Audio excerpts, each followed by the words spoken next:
Hi welcome to RK hair studio.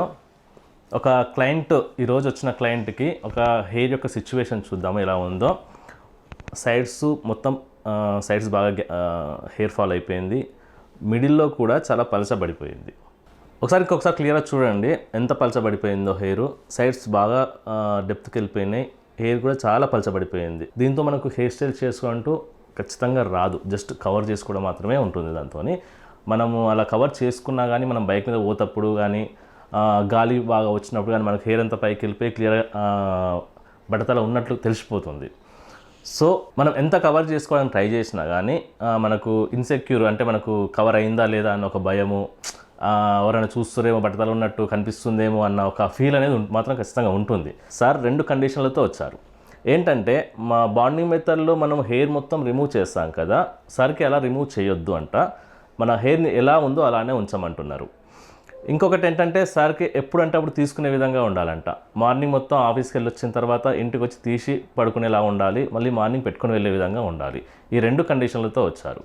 So దానికి పర్ఫెక్ట్గా set అయ్యేది క్లిప్పింగ్ మెథడ్. ఓకే, క్లిప్పింగ్ మెథడ్లో కూడా మనము ఫ్రంట్ సైడ్ హెయిర్ రిమూవ్ చేస్తాం, కానీ సార్కి కొంచెం కూడా రిమూవ్ చేయొద్దు అంటున్నారు. కాబట్టి సార్కి ఉన్న ఫ్రంట్ లైన్ కూడా కొంచెం మంచిగానే ఉంది, ఇది సపోర్టివ్గా ఉంది. ఫ్రంట్ కూడా క్లిప్ పెట్టడానికి చాలా బాగుంటుంది దీంట్లో. సో ఈరోజు మనం సార్కి ఒక కొత్త మెథడ్ని ప్రయత్నం చేద్దాము. ఏంటంటే సార్కి ఫ్రంట్ సైడ్ హెయిర్ అనేది చాలా థిక్గా ఉండడం వల్ల ఫ్రంట్ సైడ్ కూడా క్లిప్ పెట్టే ఛాన్సెస్ ఉంది. మామూలుగా క్లిప్ మెథడ్లో ఏం చేస్తామంటే ఖాళీ బ్యాక్ సైడ్ క్లిప్స్ పెడతాం, ఫ్రంట్ సైడ్ మాత్రం టేప్ పెడతాం. కానీ ఇప్పుడు మాత్రం ఫ్రంట్ కూడా క్లిప్ పెడదాం. ఫ్రంట్ కూడా క్లిప్ పెడితే సేమ్ అదే న్యాచురల్, ఎంత న్యాచురల్గా వస్తుందో మనం ఈ వీడియోలో క్లియర్గా చూద్దాం. చూడండి, ఇది సార్కి పెట్టే మనం hair patch, clip hair patch. దీంట్లో మనకు 4 సైడ్స్ 4 క్లిప్స్ పెడతాము. ఫ్రంట్ ఒకటి, back 2 sides back, okay 4 clips. ఇంకొకటి ఈ ముందు భాగంలో 2 టేప్స్ పెట్టాం. ఎందుకంటే ఇక్కడ ఫ్రంట్ సైడ్ క్లిప్ పెడతాం కదా, ఈ సైడ్స్ మనకు చాలా డెప్త్కున్నాయి కదా, ఇక్కడ టేప్ పెట్టినామనుకోండి కొంచెం స్టిఫ్గా ఉంటుంది. ఇదే కాకుండా ఇక్కడ సైడ్ కూడా మంచిగా స్టిఫ్గా ఉండడం వల్ల మనకు ఫ్రంట్ సైడ్ చూసినప్పుడు ఎక్కువ న్యాచురల్గా ఉంటుంది. సో మనం ఇప్పుడు ఈ ప్రాసెస్ ఎలా ఉంటుందో చూద్దాం.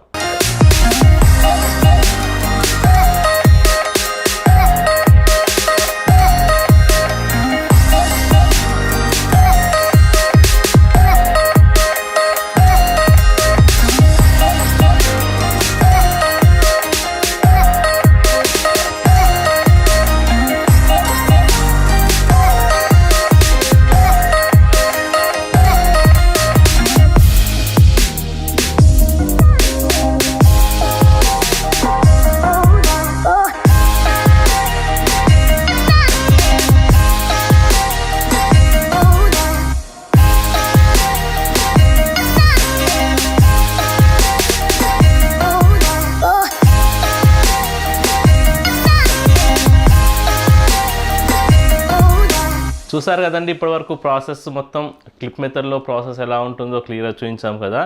ఇప్పుడు చూడండి, ఇంతకుముందు ఉన్న ఆ ఫోటోకి ఈ ఫోటోకి క్లియర్గా చూడండి ఎంత న్యాచురల్గా ఉందో. ఒకసారి అబ్జర్వ్ చేయండి క్లియర్గా, కంప్లీట్ న్యాచురల్. ఇది ఓన్లీ ఫ్రంట్ సైడ్ క్లిప్ పెడితే కూడా మనకు ఇంత న్యాచురల్గా ఉంటుంది. మనకు ఈ 4 క్లిప్ మెథడ్లో కూడా చూడండి ఎంత న్యాచురల్గా వస్తుందో. సో ఎవరికైనా మనకు హెయిర్ మొత్తం టచ్ చేయొద్దు, మన హెయిర్ కొంచెం కూడా తీయొద్దు అనుకున్న వాళ్ళకి ఇది బాగా యూజ్ అవుతుంది. ఇంకొకటి అంటే వాళ్ళకి ఫ్రంట్ హెయిర్ కూడా మనకు సపోర్టివ్గా ఉండాలి, అలా అయితేనే ఈ ప్రాసెస్ చేసుకోవచ్చు. లేదు అంటే మామూలుగా ఫ్రంట్ సైడ్ టేప్ పెట్టుకొని మాత్రం చేసుకోవాల్సి వస్తుంది. మనకి ఇలానే కాకుండా ఈ క్లిప్పింగ్ మెథడే కాకుండా బాండింగ్, వేవింగ్, టేపింగ్, క్లిప్పింగ్, ఇలా 4 రకాల మెథడ్స్ ఉంటాయి. ఏ మెథడ్ కావాలన్నా ఒకసారి మీరు ఆఫీస్కి వెళ్ళండి. మనకు హైదరాబాద్లోనేమో దిల్సుఖ్ నగర్లో ఒకటి, కుక్కట్పల్లిలో ఒకటి ఉంది, విజయవాడలో ఒకటి ఉంది, వైజాగ్లో ఒకటి ఉంది. మీకు దగ్గరలో ఉన్న బ్రాంచ్కి వెళ్ళి మీకు ఒకసారి చెక్ చేయించుకోండి, మీకు ఏ ప్రాసెస్ అయితే కరెక్ట్గా సెట్ అవుతుందో చూసుకొని ఫ్రీ డెమో ఉంటుంది అక్కడ, మీకు కన్సల్టేషన్ కూడా ఫ్రీగా ఉంటుంది.